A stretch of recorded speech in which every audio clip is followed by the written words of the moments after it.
as a viewer, you go along for a ride, and I tell you, it was gut wrenching at times to watch what you were going through. I mean, being a car guy, we've all been in that place where it's like I'm never going to get through this. I'm never going to get to where I need to go. And watching that and watching everything you went through, I tell you, man, it was riveting. I enjoyed it. I mean, I enjoyed the movie. I hated seeing you in those positions. There was a lot of times during in the movie that was pretty bad for you. Well, it's because I'm not a car guy, or I wasn't when I started, right? And so, I had the assumption that I was going to send the car off. It was going to be built. I would help a little bit here and there, and then the person who built it would race it, and I would just document it. At no point did I ever think I would be involved. So I think what makes the movie work is that you have, a guy who, I couldn't have intended it this way, but who was thrown into a situation where he had to put stuff together. He had to race it. He had to deal with it. And it's funny watching it, even at screenings and so forth, I actually forget it's me, and you start rooting for the guy. You feel awful for him because you can tell he does not want to be there. And I still don't. I mean, I know everybody asks if I have the bug for racing and all that, and maybe if it was in a car that wasn't my entire livelihood, sure. But when every time you drive it, you think you're going to lose a couple $1,000 because you're not going to make your event, it's not as fun. Yeah, when it dropped a valve after you got it running, I'm like, this is not good. I mean, is this the way that the car is this the route this car's going to take? Is it going to be one of those evil cars that just doesn't want to play nice? Well, and unfortunately, and I don't know how much I'm giving away, but this is probably okay to give some of this away. Every time I would text my brother about something, even after all of our fallout, I would still try to text him. He would always go, "Oh, don't worry, that's just a cheap Chinese part. You can replace that really easy." And of course, my reaction would be, "Why the fuck is it a cheap Chinese part? I gave you $30,000. What are you talking about?" And inevitably, I'm just replacing all this crap in the car to this day. And since the fire, obviously, there's a rebuild, and there's it becomes this massive. It's a money pit, obviously, and I don't have any expertise in it. I'm certainly handy, but it's all guesswork at this point. Yeah, right. Watching the documentary, I just my teeth were literally clenching watching some of the things that were happening. Why? Tell me. See, from my perspective, please know that I am starved for expert attention when it comes to these things, because clearly I don't trust my brother's perspective much at this point, and I'm a comedian, so fuck me. This is really difficult. And so the fact that actual car people are watching this, absolutely, I want to know what were you like, oh, why are you doing that? That kind of thing. Well, sure, but now take this. Let me preface this by saying that every car guy has a better way to do it. Of course. You don't talk to car guys, and I include women in that because obviously that's where I'm coming from. But every car guy says, I wouldn't fucking do that. Yeah. But what I would say is I certainly would not have built the motor. I would have started with a motor. I would have started either with a crate motor or one pulled from a wrecked Corvette. Or in my case, I pulled it from a wrecked truck because it's a 6-liter and all you're getting is a 6.2. Why? What's the difference between building it yourself and getting one that was already made? Because it's going to start. Yeah. And timeline too. Timeline for sure, but also when you build a motor, there's too many variables. Look at you blew shit up basically the second time it was driven. Yeah, the rocker arms. Yeah. Right. Those are variables that you have no way of controlling unless you had it built, at a really like a mast motor or a Lingenfelter motor or something that's really, really somewhere that's known for building a high performance motor. But I don't think I would have built a high performance motor like that because all you wanted to do was just take it down the drag strip and prove it was the fastest. Correct. You could have taken a 6-liter or a 5.3 liter and turboed it and come out with 900 horsepower. Right. On a salvaged motor with an iron block. The 5.3 that I put in the Rambler cost me $1,200. I could say a little 5.3, throw a nice PCM in there, something with a good tune on it, and that's. God, And this I'm is carbureted. like, But could you run 1260s with it? That was the intent right from the beginning. Had to run at least a 1265. Right. Could you do that with an iron 5.3, a mild 5.3? Don't know. that's an unknown. I'd rather bring a gun to a knife fight. I don't know how heavy is the DeLorean. The DeLorean actually isn't super heavy. Probably around 3,000. So it's not. Jeez. It's not awful. I don't know everything with all the crap that we put on it. Honestly, it's not too much because we took the hood off. It was only 80 pounds. So that's the thing is even with with what we did, it clearly took a few attempts and was really hard and was really close. Now I don't know if that was the power dip issue or all the other issues, but a 12 and a half is faster than I think people think. 12 and a half is fast. Yeah. That's more than respectable. Yeah. And now that we're talking about it, 12.29 bitches. Yeah. And I think there's more in it. I'm in the documentary watching it. When you go into third gear, I could see everybody in the other lane pulling and catching you. I'm thinking there's more in that car in third gear. Yeah. Yep. Once you start getting the tune, I think you're going to find a lot more power in high gear. Yeah, no, after I went through all that, it's pretty clear if I had access to a dyno where I could sit there and tinker and tune and mess with, I don't have any of that, so I'm kind of stuck. Right. I think there's more in the car for sure. I think you will find. Hey, Adam, here's where the car thing comes in and being a car guy. Right now, 1220s that you're going, yes. 5 years from now, you're going to hear that. You're going to go, that's bullshit. It should have been 1120s. Right. So I'm just telling you. So true. Speed is the case of the numbers. But and then also remember, this is my food truck, as I say often in the in the documentary. And hey, I got the record. It's done. Now I just need it to actually be able to run.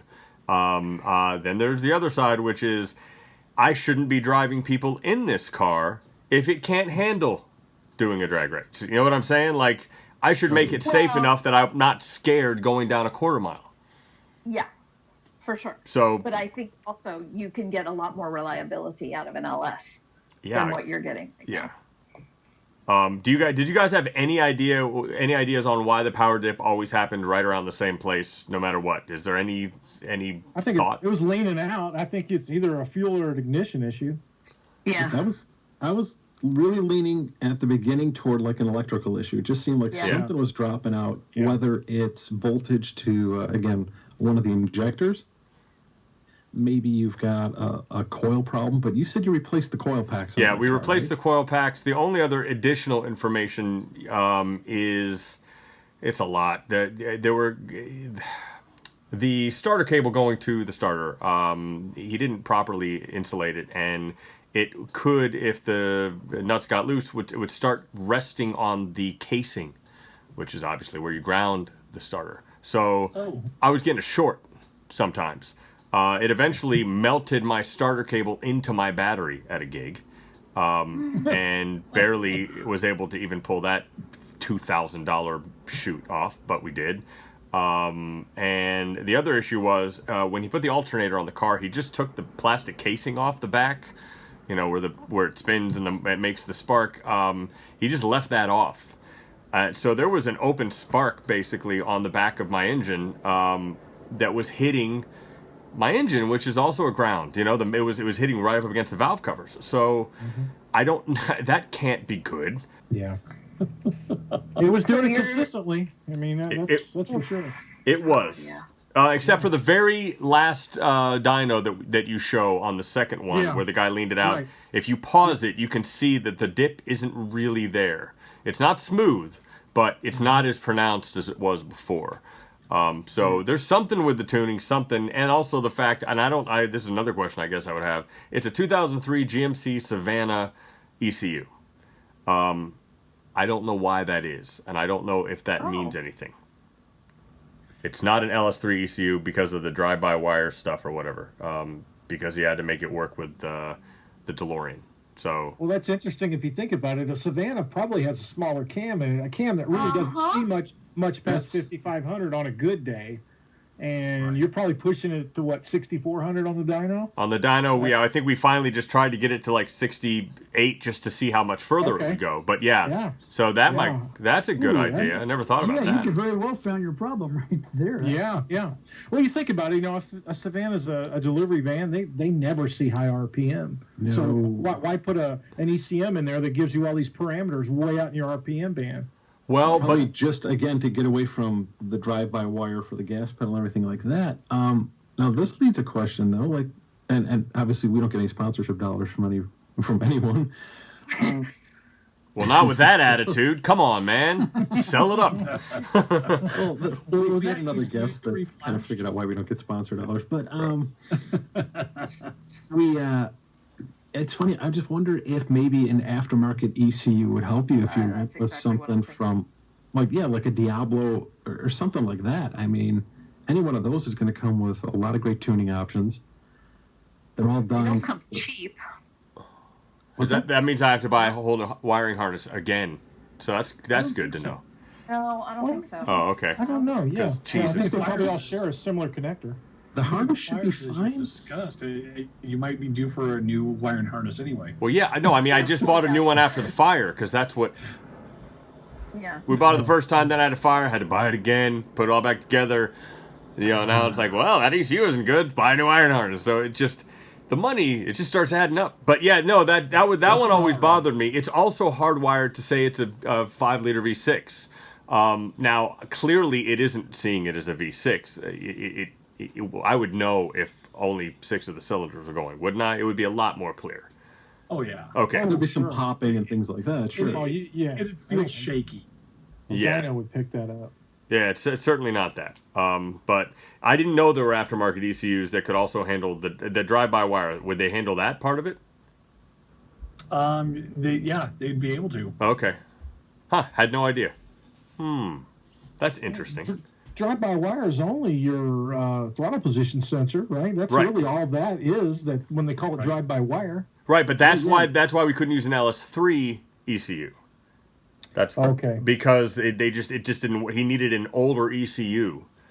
Because the DeLorean. You have a cable going to your throttle body to the gas pedal. Okay, gotcha. Yeah, you just replaced that with a sniper throttle body, correct? Mm-hmm. I did just put there's also that high whistle. I don't know if you noticed. You had to, right. And it drove me crazy. And trying to figure out what that was and if maybe that was an issue, etc. And it was just the throttle was 102 millimeters and the intake was 92. So I just got a 92, the Holley sniper throttle and put that in there. And the whistle went away. So yay, that's good. That just annoyed me. But that'd be a leak too. Yeah, I didn't understand why that. I mean, I literally 3 days ago just found this out. Actually, right when Brian called me, I was looking at them, going, "Wait, why the hell did he have the wrong sized throttle to the?" I just was like, "Huh." It just kind of blew my mind. I was like, "That seems like an easy thing," but I didn't know. Maybe he thought that maybe that would help. But how could it help if the intake opening is only 92? What's the point of making a throttle that's 102? Right. It doesn't help. It's just silly, stupid shit. Like, I shouldn't be the one figuring this out. I would love to make a living having my car show up places. It would be great if your car could get there. Yes, it's a great living. It could be awesome. But it ends up now being, well, listen, it was always difficult to book a DeLorean because it's a DeLorean, unless you have a winch and a flatbed, you got some issues. So the Jaguar, you have to buy 2 because one's always in the shop. Yeah, no, I mean, that's just what you deal with a car that old to begin with, and then, it's infamous for overheating, and there's all sorts of, I mean, the car was Frankenstein together, man. The guy ran out of money, and he was just kind of hoping.